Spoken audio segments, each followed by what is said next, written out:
আজি মই বস্তু এটা আপোনালোকক দেখাবলৈ লৈছোঁ।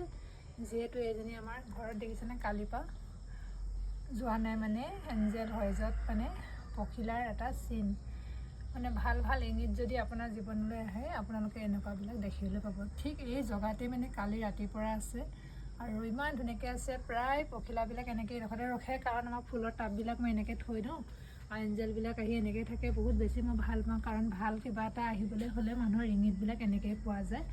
কাৰণ ফুলনিত ওচৰত যদি এনেকৈ থাকে কিমান ভাল লগা কথা হয়নে? সেইকাৰণে মই আপোনালোকক দেখালোঁ যে কেতিয়াবা যদিও আপোনালোক পখিলা পাখি তেনেকৈ দেখে, এঞ্জেল বুলি ভাবি ভাল থেংক ইউ এটা ইউনিভাৰ্চক দিব। কাৰণ আগতে আমি নাজানিছিলোঁ এওঁলোকে আমাক কি এটা ভাল মানে দৰ্শন দিয়ে, কিন্তু এতিয়াহে বুজি পাওঁ যে ভাল ইংগিত এটা মানে এওঁলোকে আমাৰ মাজলৈ মানে আনে।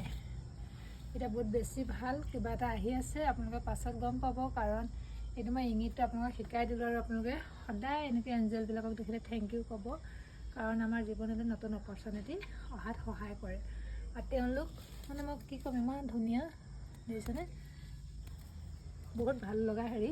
মই চুই দিলোঁ থাকা তাতে থাকা, এনেকৈয়ে থাকে মানে বহুত বেছি হেপী, ভাল লাগিছে। আৰু ইয়াতে থাকা মই ডিষ্টাৰ্ব নিদিওঁ, কাৰণ তেওঁলোকৰো এটা নিজৰ মানে আত্মা আছে। তেওঁলোকক আমি ডিষ্টাৰ্ব দিলে যিহেতু আমাকো বেয়া পায়, কাৰণ আমাৰ নিজৰ মতে থাকিলে আমি নিজে ভাল পাওঁ, তেওঁলোকেও নিজৰ মতে থাকিলে তেওঁলোকেও নিজে ভাল পায়।